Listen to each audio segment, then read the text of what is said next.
suppose, yes, okay. Good evening to everyone. I am very pleased to be again here to our regular bi-weekly updates. We have started with this series of events since very soon after the coup, and we have had different resource persons who have provided their insights of the situation in Myanmar.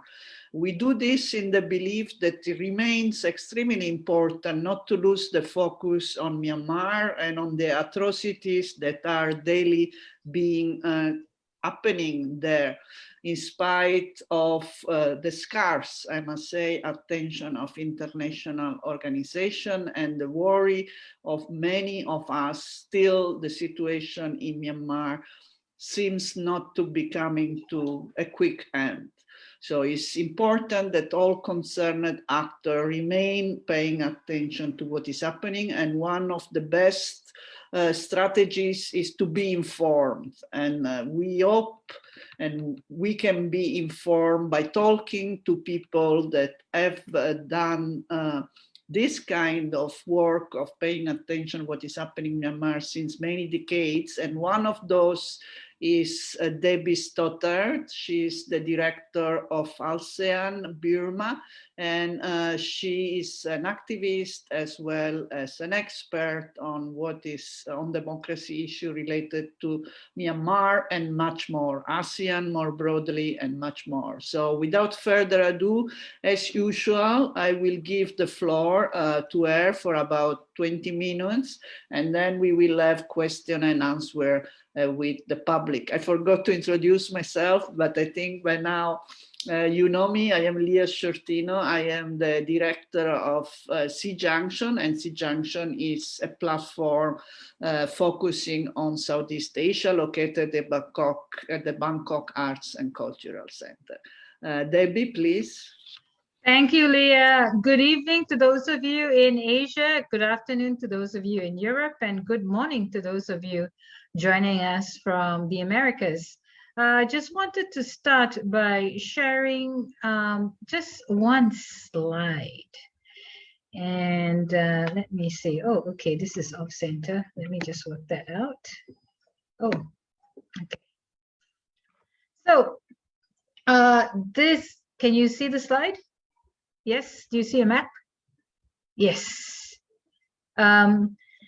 This is a beautiful map created by my colleague Megan, and it is basically mapping out the intensity of conflict that has been happening around Burma, Myanmar in the first 9 months of the coup. So between February the 1st and 31st October, we've seen 5,857 armed clashes and attacks on civilians, a 563% increase from the same period in 2020. This took place in every state and region of the country, as well as the Capital Union Territory. Now, what is important to note is that you see from the color on this map that the most intense conflicts, the most number of conflicts or violent incidents have taken place in Sagaing region, followed by Kachin, Shan, Mandalay, Naypyidaw, and Yangon. And then after that, Magway, Chin State, Karenni, Karen. And it's ironic because although Karenni had so-called only 250 violent attacks, it actually displaced more than half of the population. So it is important to keep this in mind.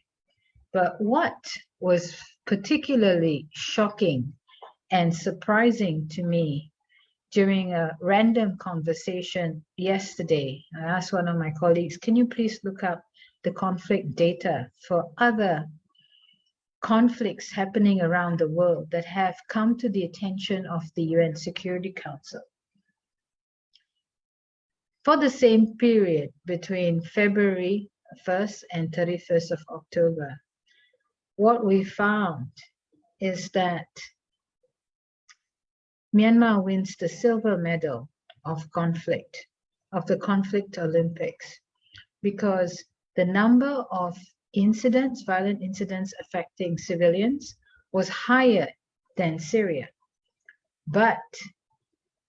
was lower than Syria. So Syria had over 6,000 incidents, Myanmar or Burma had 5,800 incidents, and Yemen had about 4,000 incidents. So what it's saying to us is that this is a wake-up call. Most people have been looking at what's happening in Syria and Yemen as something horrific, something incredibly urgent that requires urgent international engagement. People are saying, why isn't anything being done, or why isn't enough being done? Why, we need to send peacekeepers, we need to do all of these things. But right between Syria and Yemen lies the conflict in Burma, Myanmar.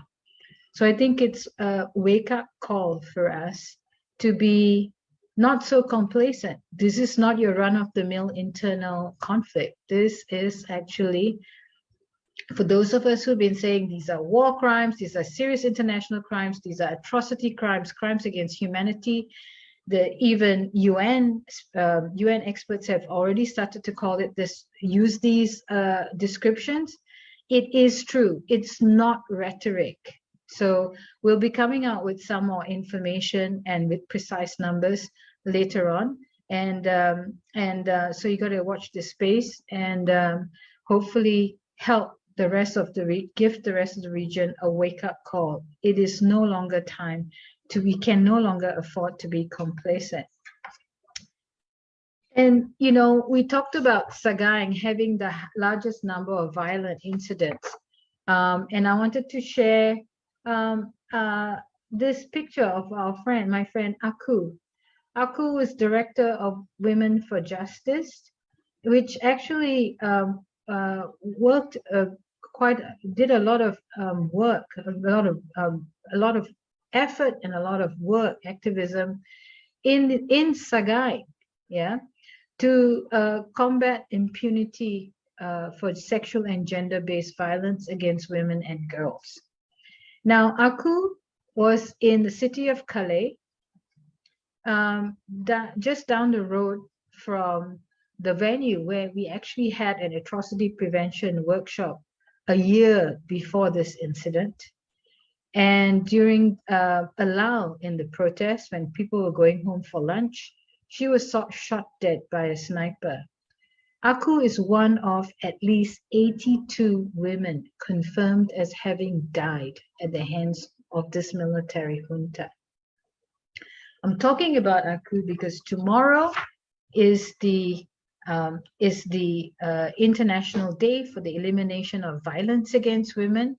And of course, SEA Junction is going to have a special event for that, and I'm looking forward to that. But also to recall the fact that for the past few decades, women have been at the forefront in the fight against impunity. And they have been at the forefront in trying to keep peace negotiations and peace processes transparent and compliant with the UN Security Council resolutions on women, peace, and security. And sometimes even foreign agencies have actually dismissed these women activists as spoilers or troublemakers in the peace process because they keep insisting on protection of civilians and accountability as the basis for peace agreement. Now, what has happened since the coup is that more women have been killed. Women have been targeted, continue to be targeted with sexual violence. And prior to the session, Leah and I were commiserating over a particularly violent incident in which troops raped and killed a woman in front of her husband. But these are horrific stories, but they are not new. I recall when the war broke out in Kachin State, when the war resumed in Kachin State 10 years ago, Tatmadaw troops raped and killed a child in front of her grandmother. So rape as a strategy of war has consistently been part of the behavior of the Tatmadaw. And this is why also we saw particularly horrific evidence and accounts of Rohingya women being subjected to extreme forms of sexual abuse and violence in 2017 during the genocidal campaign, but also during other times. What has also happened is that the military authorities have not only pursued women and hunted them down. One very notable case is Dr. Tata Lin, who was head of the COVID vaccination program for the country. Now, they charged her with treason. They hunted her down. She was in hiding for several months. They finally caught her. They took her husband. I think I mentioned this. They took her 7-year-old son. They even took her family dog and disappeared them. And she was charged with treason, which has a maximum penalty of death. This is our friend Tintin Aung, who was recently released, was also subjected to arbitrary detention and torture. There are other friends of ours, women who were detained, released, and then rearrested in recent weeks.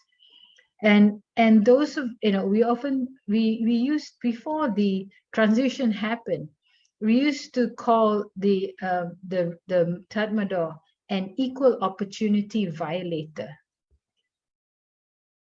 because it didn't matter who you were, what gender you were, what gender identity you had, you were still a target. And in this case, those people, those men who were being hunted by the authorities, if they could not be found, their wives and their children were taken hostage. And in this big push by the Tatmadaw, by the junta, to try and finally gain control of the whole country by the end of the year, they're even forcing soldiers' wives to work, to do military duty. So forcing soldiers' wives and family members to do guard duty so that the soldiers themselves can be drafted into committing acts of violence against civilians. So at every stage, women have been targeted directly. They've become hostages when family members haven't been caught by the authorities. They've even been forced to do forced labor on behalf of their husbands who are working for the junta. So if you, and at this time, we have nearly 1,200, well, thousands of women arrested, but 1,200 women in detention, in addition to those who have already been sentenced for various crimes cooked up by the military regime. So I just want you to think about in your head, because I'm not going to say it, but think in your head, what is the worst curse words? What are the worst curse words you can use to describe a human being? And then apply it to those guys who actually encourage their soldiers to rape children and women in front of their family members, to murder children, to murder women, to torture them, and to grab them as hostages. Because that, the worst curse words you can have in your mind, still not good enough to describe these people. And this is why we really need to push hard for accountability. Now, in Asia, in ASEAN, our governments seem to be extremely allergic to the notion of transitional justice and accountability for crimes. In fact, we used to have what we call a Voldemort strategy. Instead of talking about transitional justice and accountability, we just used the term rule of law so that there wasn't an automatic reaction, visceral reaction when you talk about accountability. Now, the reality is that if we had accountability for crimes early on, we wouldn't be facing the situation, whether it's in Burma, Myanmar, or whether it's any part of Southeast Asia.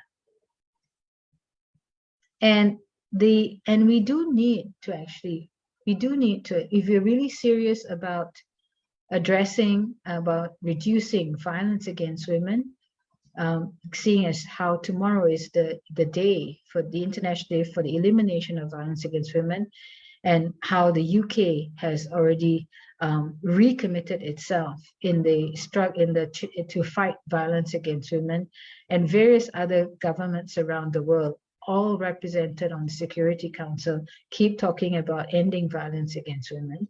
Well, they need to take the Burma situation seriously. We need to talk about accountability. Accountability is part and parcel of the UN Security Council resolutions on women, peace, and security.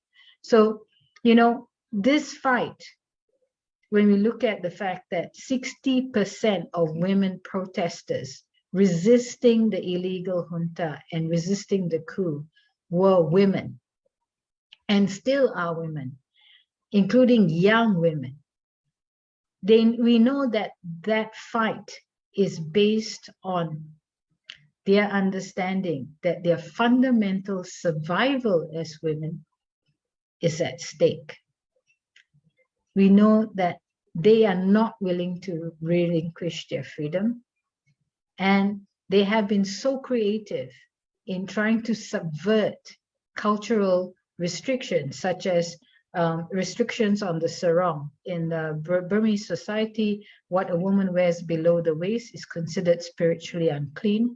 So early on, women started hanging up their tamains, their sarongs, across the street, and that actually slowed down the military vehicles into entering neighborhoods, because the soldiers were so superstitious. They would dispatch a junior officer or junior soldier to go in and pull down dislodge the sarong so they don't have to pass under it. And eventually it became a crime for women to hang up their sarongs to block military from entering that area. But that's what women have been doing. And we have to actually acknowledge that what they're doing is so dangerous. By being leaders in the initial protest against the junta, against the coup, by continuing to speak out, by occupying 30% of the cabinet positions at the National Unity Government, by being so outspoken, they continue to be a target, and we need to stand with them. So, you know, when the time comes for peace talks again, because eventually there will be negotiations, we need to make sure kick-ass feminists are part of that process. We need to make sure that the women's demands for accountability and civilian protection are at the core of the peace process. Otherwise, we are going to be repeating history again and again and again. And every time something like that happens in Burma, Myanmar, the likelihood of that happening like a virus in other parts of ASEAN becomes even stronger, because despite all the family values, protecting women, all this rhetoric that happens in our region, there's still a hypocritical rape culture. And we need to, we do need to attack that head on. Otherwise, we're going to be one of those hollow regions that's chasing economic growth, but still raping their women and children. So I've tried to keep my my language clean, but I know in your mind, when we talk about all these issues, I encourage you to think of the worst form of curse words that are used against those generals that protect and encourage their soldiers to commit these atrocities. Thanks.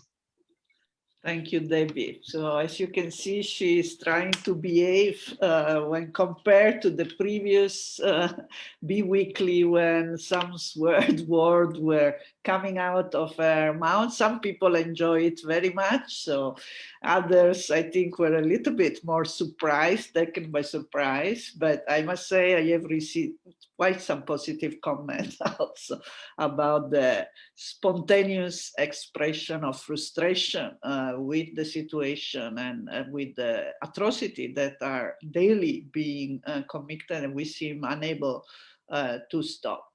There is a first question. Actually, there are two questions. So today, as you have seen, we are talking particularly about violence against women, because this is related to the exhibition that currently SEA Junction is holding at the Bangkok Arts physical exhibition. So you can come, for those in Bangkok, you can come and see it. And it describes some of this atrocity, but also it shows really the resilience of women who are fighting in very creative way, among others with the sarong, like Debbie has mentioned. There are photographs of that, as well as bras and other feminine, even sanitary pads, with the slogan that sanitary pads protect women more than the military protect their people. So there are some quite strong and creative expressions which you can observe when you come to see the exhibition. And the exhibition is held because of, among others, not only because it's a very important topic in itself, but also because we are commemorating 16 days of action to counter widespread violence against women all over the world, starting on the 25th. We will have also a launch event, virtual, including with the Minister of Women Affairs of the NUG. So we do recognize NUG. I think SEA Junction and ALTSEAN are more advanced than most governments, because we fully recognize NUG, and we are happy to host the launch with Minister Susanna of NUG, and among others, Debbie will be there, as well as Kin Omar and the head of the Women League of Burma, who is one of our partners, together with AJAR. Now, going back to the question from Anthony is, please explain if any American humanitarian assistance has been reaching people in need. So there has been some effort, some of the countries, at least this is from the announcement, to provide humanitarian assistance. How far have they done directly to group on the ground? How far has it been? Has it been really reaching people or not? What can you tell us? This is in particular for American humanitarian assistance, but you may want to elaborate also for other countries. Now, for related to women, the ASEAN Commission on Women and Children. So ASEAN has a commission, right, which is besides the Human Rights Commission, there is also the ASEAN Commission for Women and Children. What is your assessment of that and the position? What position have they taken, again, related to violence against women in Myanmar? ASEAN meeting this week in Phnom Penh, any side efforts meeting regarding the situation in Myanmar? This is from someone on the Facebook. So regarding the ASEAN meeting that will find place this week in Phnom Penh. There are some other questions, but let's first focus on these three, which already are quite important questions. Thanks for your question, Anthony. Actually, a couple of months ago, the US government pledged $50 million in aid, mainly in COVID aid. And they actually agreed that part of that aid should go through the border. Now, that was followed up last month by a meeting between Derek Chollet, an envoy of the president of the USA, who came for the ASEAN summit, but he also stopped by in Thailand to speak with Prime Minister Prayut in order to open up the border. Now, what is happening is that there is a realization that sending money through Yangon and Naypyidaw is not going to help, because we have to actually take extra precautions to ensure that independent organizations actually deliver aid on merit, and that this aid is not weaponized by the military junta. There's a big push. Last month, a couple of weeks ago, more than 350 Myanmar CSOs, as well as a number of other international organizations, jointly sent a letter to the World Bank, Asian Development Bank, and the IMF, calling for $820 million that had previously been allocated for COVID relief in 2021 in Myanmar. It's been frozen since the coup, that this money be repurposed as cross-border assistance to deal with the humanitarian emergency, including COVID relief. So there is money, and the issue is about getting political will to move this forward.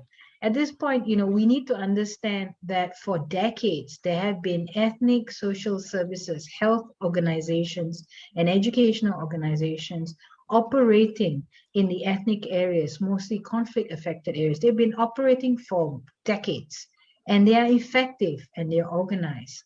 But what they are now facing is an onslaught, like more attacks, more displaced people, but also activists and people fleeing the cities and the towns and coming to the border areas. So they are very overloaded. And this is where it's in our interest to make sure that a significant proportion of this aid money actually is used for cross-border assistance, because it will reach and in a more effective way people on the ground who are in most need. And that is important also, because then it creates a buffer zone that protects refugees and IDPs from airstrikes, for example. Interestingly, China's already done that.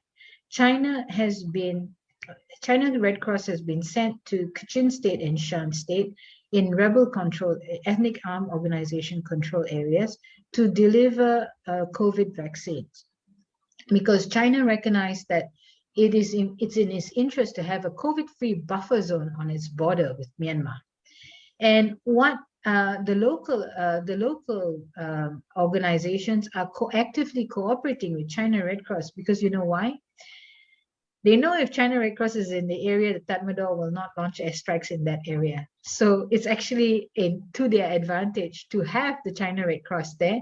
And they don't have any objection to Chinese vaccines, because it's not a question of them not liking China. Actually, they do not want to be receiving vaccines from the military authorities, the junta, because they don't trust the junta. And we already seen that in recent weeks and recent months, the military disguising themselves as medics and using ambulances to enter into civilian areas. And that's a war crime of perfidy. They're actually posing as health workers in order to attack civilians and to arrest them. So WHO has already acknowledged that Myanmar is the most dangerous country in the world for health workers. And we also saw that the regime has been incredibly irresponsible in stacking and crowding jail, prisons, and places of detention, including interrogation centers. So people actually have become very vulnerable to contracting COVID in those places, which are overcrowded. So, if we really want to get that happening, then we do need to actually invest in cross-border aid, but also ensure that aid that goes into the country through the center is delivered effectively in a transparent way and by an international NGO, and prioritizes people in places of detention. So amazingly and inspiringly, what has been really reaching on the ground at this point is actually individual donations and publicly collected donations. You know, some of these governments and agencies, they want to have, oh, we want to be able to transfer money to the bank. Give us your bank account. Well, some of these banks have been shut down, so it's difficult to deliver money. And there's also a moratorium or restrictions on how much money you can take out. So a lot of money that's actually circulating is through Western Union and through digital wallets, through apps, phone apps. And even then, the regime constantly tries to shut down accounts that they suspect are held by people supporting the NUG. So we have to actually use so many informal ways to get resources into the country. It is possible, but for some governments and some big agencies, they say, oh, you know, this is not meeting our, you know, requirements. They need official transfer. So at this point, we see money and resources reaching the ground in small amounts, in informal ways. That's been the most effective and most helpful. But governments need to, and agencies need to be a little bit more creative in ensuring that they do help people on the ground. And that means being willing to deliver resources to border-based groups so that they can actually provide the services that are required. So I think, you know, border aid has been done before, was done for decades. What we're asking, we're not asking to reinvent the wheel. We're just asking to reactivate systems that have been mothballed for several years. But you know, the thing is that all this time, while we were talking about transition, you know, economic boom in Myanmar, blah, blah, blah, blah, all these groups have still been working on the ground, dealing with conflict, delivering life-saving services, and we need to support that. Last, you know, ASEAN is in its 5-point consensus actually talked about using the AJAR Center, the ASEAN Humanitarian Assistance Center, to deliver aid. But the former executive director of AJAR Center, Adelina Kamal, basically, you know, who recently left her job, very publicly said AJAR Center is not equipped to deal with providing humanitarian assistance in conflict situations. They have been designed and framed to provide aid for natural disasters. So human disasters such as a military coup and a spike in conflict targeting civilians is not something that AJAR Center is capable of doing. We do need to actually have partnership with UN agencies, the UN Security Council, and ASEAN to actually get something happening on the ground. The UN agencies already said there's 3 million people who are in urgent need of life-saving aid. The national economy is going to shrink by 20%. More than half the people face some form of starvation or some form of malnutrition in the country, because the attacks have not just been on people, but on their sources of food and livelihood. So yeah, if you have a voice, if you have a member of parliament or congressperson or senator you can write to, please make some noise. On ACWC, so ASEAN Summit said to me online, sorry, you can't come. We're going to have a non-political representative. And then, you know, the military junta threw a tantrum saying, oh, if you don't want our senior general to come, we're not going to turn up at all. Okay, fine. Good. Everyone's happy. ACWC is still inviting the representatives of the junta to meeting. Like, WTF? What the hell's going on here? You're the ASEAN Commission on Women and Children. You're supposed to be thinking violence against women and children. What this junta is doing is unacceptable under any circumstances. And then you still kind of patiently and compliantly allow their representative to come to your meeting. Yeah, right.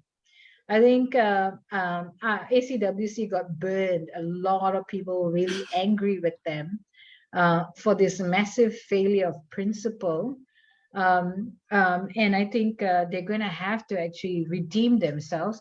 Hopefully, they actually take a stronger line on what's been happening in the country. I mean,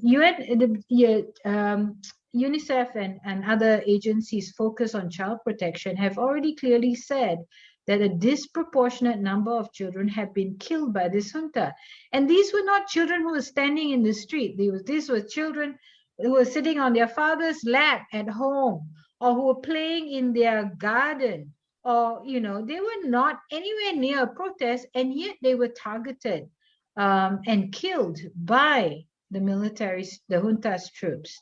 And I think it's mainly a part of the campaign of terror to scare adults, scare family members into submission, because they're so afraid their children could be killed anytime by this junta. It hasn't actually worked. It's actually made people more angry and outraged at what's happening. So yeah, ACWC dropped the ball on that. Hopefully they learn their lesson and they actually do what they're supposed to do, which is actually address these threats. Effectively address the threats against women and children in the country. ASEAN meeting in Phnom Penh. Actually, this morning I was in Phnom Penh online. I mean, the Cambodian Center for Cooperation and Peace and the Asia Pacific Center for R2P had a joint webinar talking about Myanmar, about R2P in Myanmar, and also talking about the implications of COVID on R2P in Myanmar.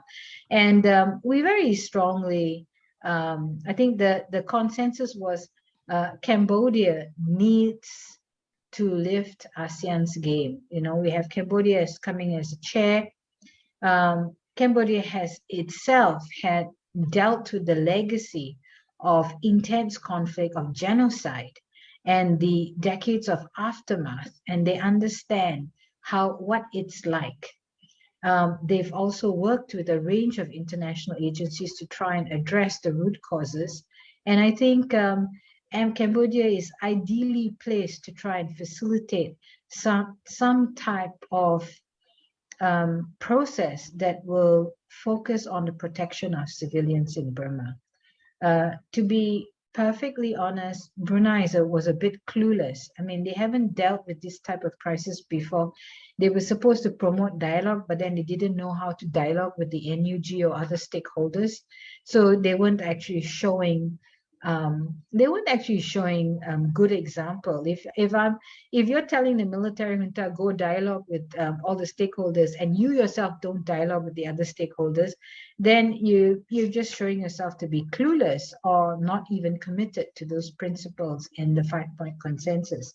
So I guess in a way, hopefully Cambodia will be more motivated. And you know, Hun Sen is an ambitious man. He wants to be seen as delivering something on the world stage. So hopefully that ambition can be used to get a positive breakthrough on Burma. I think most of ASEAN already start to realize that they originally backed the wrong horse. The military is losing out. The junta is losing out big time. They can't, Mo Chor-Tun has not been dislodged as the representative of Myanmar in New York, the UNGA, although there was a very compromised position that they will not get rid of him. The Credentials Committee will not get rid of him, will not replace him, but then at the same time, he was kind of gagged out that he couldn't actually speak. So there was this very compromised position, but the reality is that the junta assumed that it was going to be a simple process of just kicking Mo Chor-Tun out and replacing him with their man. That hasn't happened. Early on in the peace, the US actually froze $1 billion of reserves that Myanmar had in the US in New York, and because Myanmar, the junta was trying to get that money back, and the US froze it. But what made matters worse was that the civil society in Myanmar and their allies all around the world, we worked to ensure that $11 billion worth of loans and grants disbursements were stopped, were frozen, so that it didn't go in the hands of the pockets of the military junta. And now we already see that despite the very harsh situation on the ground, the very difficult situation on the ground, people are absolutely determined to have domestic boycotts of military products, military Myanmar beer and so on, but also boycotting paying the electricity bills and refusing to pay taxes to the junta. So the junta has already, the electricity the authorities have already lost $1 billion worth of revenue since the coup started, because people refuse to pay the electricity bills. Companies that a lot of companies are fleeing because they can't maintain their operations. You know, even, I mean, look at Telenor. Telenor, you know, stayed in the country, you know, they try to say, oh, we are good, you know, we're here for good, we'll help, blah, blah, blah. And then, you know, they, Telenor didn't actually prevent or even object to the military using a telephone communication relay tower, transmission tower, as a sniper post. And it was used in the Rakhine state as a sniper post to kill Rohingya civilians. And they didn't make any objection to it until local activists and their allies actually made a complaint against Telenor using the OECD guidelines, which is being investigated. And then you know, Rohingya genocide, no, we'll still be here, don't worry. And then the coup happened, and then Telenor went, oh, bloody hell, we have to leave. This is too risky for us. And then when Telenor tried to sell off their business to some shady guys from the Middle East, and I'm not saying because they're Middle Eastern, I'm saying that they're actually shady. There's a lot of, even people in the Middle East think they are shady. So what happens? The military actually detains and prevents Telenor executives from leaving the country.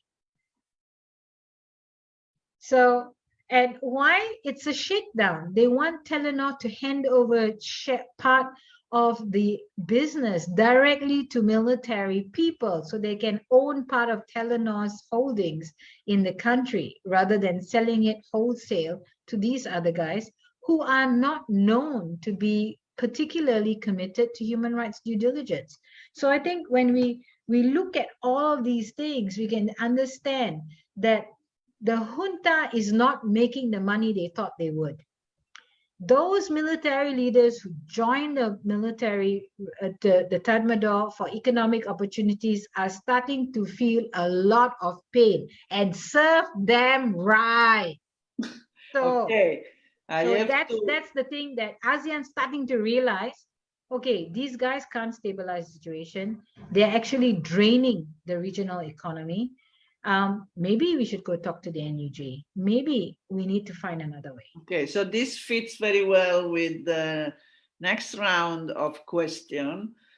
Starting from one question, we saw a NUG minister be invited to ASEAN event, not a very high level one, I add, this is my own addition, but still it's an ASEAN event this week. But we also have seen other bodies, including the Women Commission, ASEAN Women Commission and other, inviting, even the UN, some UN agencies have invited junta representative at some of the meetings. So do you see this, the ASEAN inviting an NUG minister, as a real shift, or is more just for, you know, for public relation purposes, but it doesn't really imply a very serious shift? This is one question. Related to this also, we have seen the Thai foreign minister also going to Myanmar. So we have seen a number of state representatives going to Myanmar and entertaining discussion with the junta. And one of those was also the Thai foreign minister, and also supposedly send some aid to Myanmar. So again, is this a sign of acceptance of the junta at some level, and then maybe at another level not? Or how you see this situation? Third question related to the donors situation. Many donor and international organization, this is mostly from Facebook, by the way, this question. Many donors and international NGOs have not shown much flexibility in spite of what you have said and also what has been recommended. And also in a situation like this, normally donors have to be flexible, but it seems that actually they have not been, and some local NGO have had to refuse aid because they couldn't comply with the ridiculous, this is the word used by the one who posed the question, the ridiculous measure that were requested to comply with. So this is, I think, very important question, because indeed there are still donors working inside the country and funding local organizations, but often with very restrictive measure or timeline that cannot be met considering the circumstance. Last question. What is, well, actually there are two, but one is related to the previous one.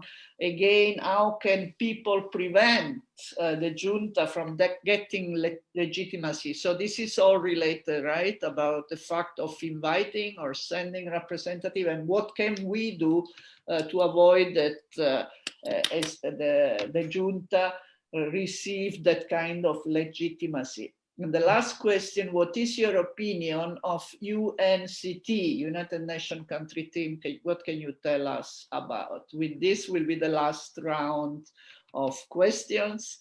And to keep to the time, please, 10 minutes about to answer. Okay. Thanks for your questions. I'm going to try and answer as many as possible. Firstly, I think ASEAN, keeps talking about ASEAN integration, ASEAN centrality, blah, blah, blah, blah. But ASEAN itself is not cohesive. It doesn't have policy cohesion. It's basically coherence. It doesn't have policy coherence. So, you can have the ASEAN summit doing one thing, the ACWC doing another thing, AJAR doing another thing. Nobody seems to be actually coordinating with each other.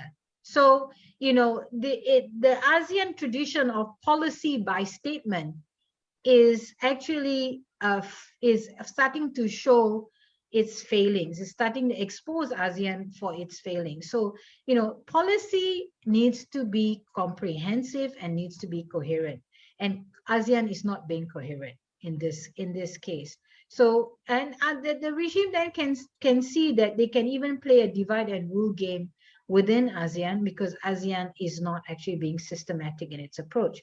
But having said that, we let NUG in the room. Is this a shift? Well, if I was ASEAN and I wanted the military junta to take me seriously, I would actually invite NUG. I would invite all the other stakeholders, because okay, if you're not going to listen to us, we're going to talk to these other guys. We're going to talk to these other guys. And but unfortunately, this is, at this point, it's not engagement. It's not even a dinner date. It's coffee. Yeah, it's just a coffee at this stage, like dating. They're starting to say, okay, we let NUG in here, not a serious thing. We don't actually make an official commitment. We're not quite at the official engagement level yet. But I think the NUG itself is keen to engage ASEAN in any level, in every way, to show that they are a reliable partner and they have an agenda that's more compatible with ASEAN and with ASEAN's mission. So I think this is also important if we're actually looking further down the track in a post-coup environment where the NUG government has the legitimacy to actually be government and deliver on at least 50% of the promises it made to the movement. So I think this is something that's important, but we do need to point the finger at ASEAN and say, hey, you know, if the ASEAN political leaders are doing one thing, why the hell is the other so-called human rights oriented bodies doing the opposite? So that's one thing. And, you know, state reps going to Naypyidaw, some of them may see themselves as potential interlocutors because they're frustrated with the lack of progress by the ASEAN Special Envoy. And of course, you know, we go to each other's houses with a little bit of buat tangan. In Malay, it's fruit of the hand. You come with sweets, with sweeteners to sweeten your visit. So we provide token amounts of aid to show our goodwill to try and persuade the junta to listen to us, and to put out these feelers. I can understand one level of that, but we also need to actually make these processes more transparent and more effective. You know, otherwise it's just seen to be appeasement of the junta, saying, please don't launch airstrikes so close to our border because we don't want our Thai people to be killed by your airstrikes. So we do need to actually have quite a clear, instead of just engagement for engagement's sake, quite a clear objective when people are actually doing these missions, and not being seen as breaking the solidarity or breaking the line. Okay, so you know, even USDP, the Union Solidarity Development Party, the military party, who actually was so angry at losing yet another election to the NLD a year ago, they themselves now are starting to tell the military, you know, like, please, can we have some dialogue? Please, can we have a peace talks? We don't like this coup anymore. This coup is getting too terrible. We want to get off. Stop the coup. We want to get off. And we need to also push people in the military leadership to recognize that Min Aung Hlaing is a fundamental liability. He's a threat to their economic interests. He's a threat to their political interests. And if he's going to be so stubborn and go on this vendetta, this coup has been a personal vendetta of Min Aung Hlaing. And not only has it been a vendetta against the NLD and Aung San Suu Kyi, it's also been an opportunity for him to consolidate his family's wealth at the expense of everybody else. So I think what I want for Christmas is a purge. I think it's time that the other military leaders purged Min Aung Hlaing and started opening up the way for some type of political negotiation. Otherwise, this country is going to be, it's almost heading to the point of no return. Not only have we lost the gains of 10 years of transition, we're actually going backwards. I mean, some of the indicators are actually taking us back 20 or even 30 years, and we cannot afford that. And then in the midst of all these realities on the ground, we're going like, why are these donors? Which planet are they on?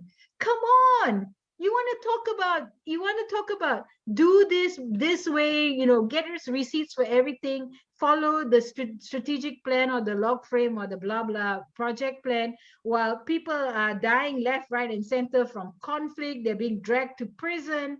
They're getting sick from COVID, and then you suddenly don't realize what's going on. I mean, even the Open Society Foundation in Myanmar had its bank accounts frozen and its office raided, and that's like a massive global donor. So, you know, which part of reality don't you get? You know, you're talking about women's empowerment, peace building, democratic, civic space, democracy, and then you're like blind, like overlooking the reality on the ground. It is actually so deeply insulting to people on the ground who simply by doing community organizing are seen to be an enemy of the state. So I you know, sometimes when people say we don't want to talk to them, we don't even want to, we don't want to even ask them for money, because you know what, our staff trying to get online. They're trying to type up the decent proposal. It takes them 2 days to do it. It's 2 days of their lives lost, and they don't get anything back.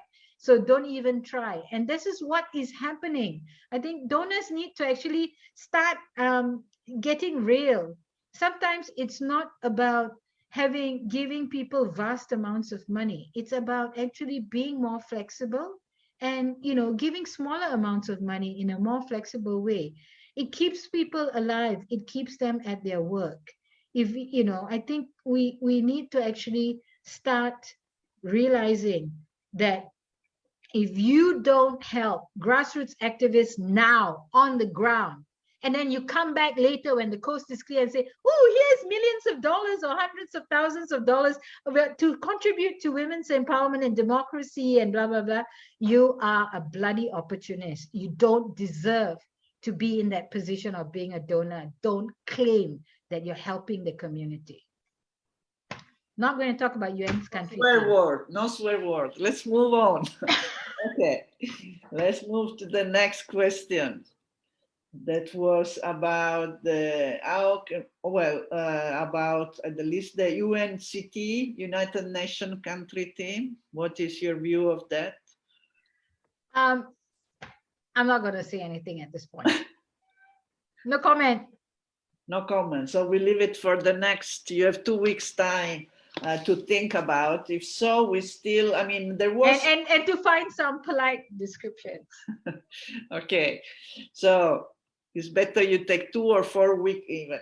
Okay, so then let's complete the answer to the question. I mean, it's clear about the legitimacy to the junta. I think we all agree that it should not get any legitimacy, but what can be done by people, by us, by normal people to indeed put pressure so that it's not like there was, for instance, a call by Progressive Voices and many other just today about Interpol. So calling on Interpol not to invite any representative. Of course, Myanmar is all in all kind of international organization, and often we cannot follow all of them. But how to ensure this kind of issue don't escape the focus of NGOs that are very like Progressive Voice and their allies, and of course also in Asia and many others that really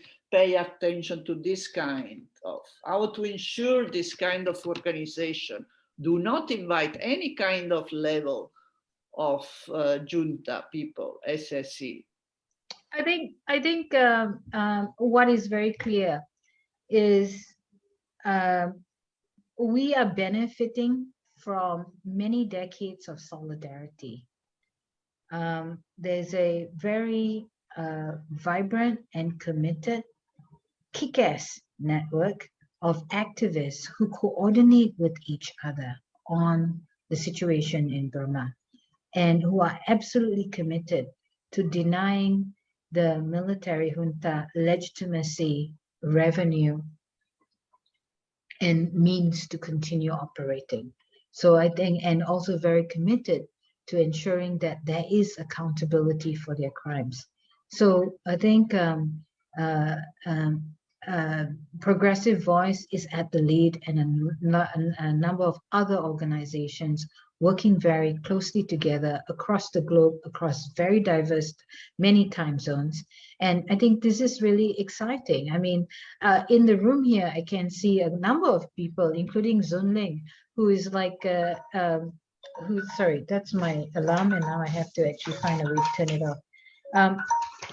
Who have actually been using social media to mobilize and raise awareness of what's going on.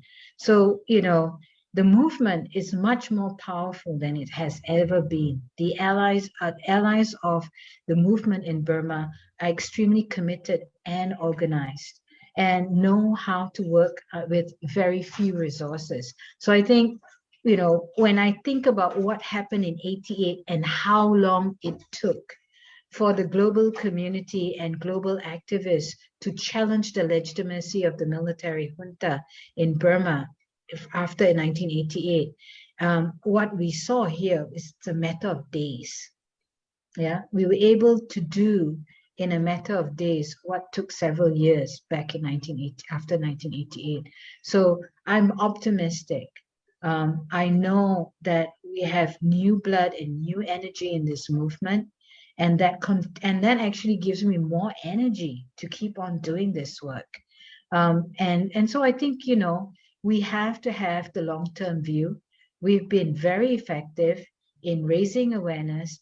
People have been doing a lot of advocacy and a lot of organizing and being very creative in how they do their work. So the issue is now to actually push. I mean, look, ASEAN within a matter of months eventually invited NUG. First, they did this most amazing thing by actually disinviting Min Aung Hlaing to the summit.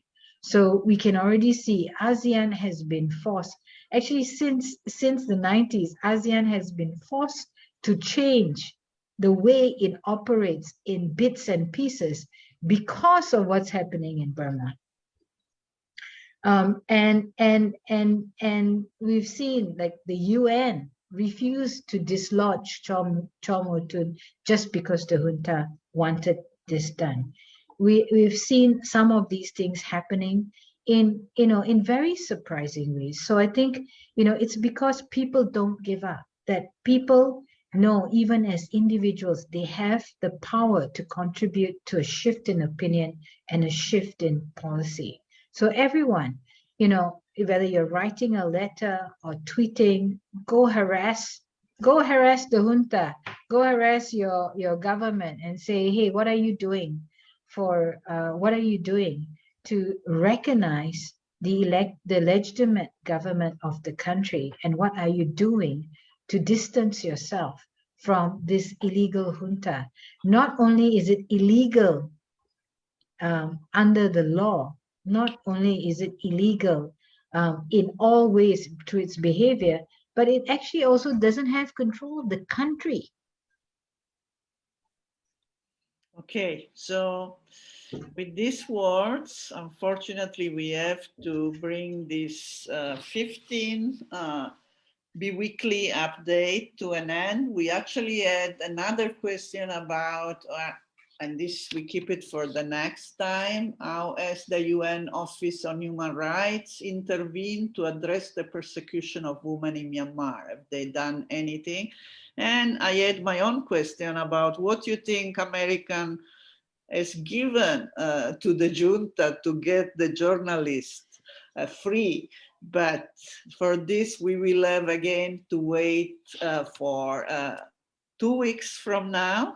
So we will meet again in 2 weeks. We are going to change the time to enable people from Australia who have really interest, including our partner, AJAR, to participate. And so the next will be at 4 o'clock in the afternoon. I think it's 8th of December at 4 o'clock.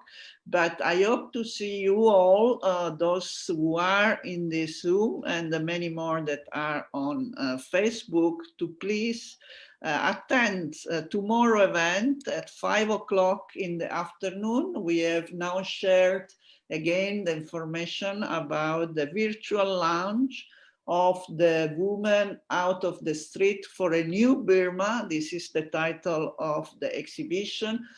Because as Debbie has made clear today, this is an issue that should be of concern to every decent human being. So be there. We will have again the Minister of NUG and Women Affairs, Susanna, and other speakers, and I will be again moderating. So please, 5 o'clock tomorrow, see you all again to continue this very important discussion. Thank you again, Debbie. Yes, you're welcome. Very polite presentation today. Trying hard. So see you in 2 weeks. Same place, but different time. Don't forget. This time. And thank you also to AJAR, our partner in this series, which allow us to continue this series with energy in spite of the fact that unfortunately attention for Myanmar is declining globally, but we have to do more. So this reminds us that we have to continue to do more. Thank you for all those who have attended, and thank you for those who have followed us on Facebook. Bye-bye. And bye. Keep up the energy. Keep up the attention. See you in 2 weeks' time or tomorrow. Oh, see you tomorrow. Please don't tomorrow, forget. Leah, definitely. 5 o'clock. Okay. Okay. Bye. Bye-bye. Bye. Oh, sorry, it's 4 p.m. tomorrow. I have 4 to 5:30. Yeah. Oh, it's 4. So, sorry. Unfortunately, some people already left. I hope I didn't create misunderstanding, but please, 4 o'clock. Thank you. Bye. Bye. See you at 4 tomorrow.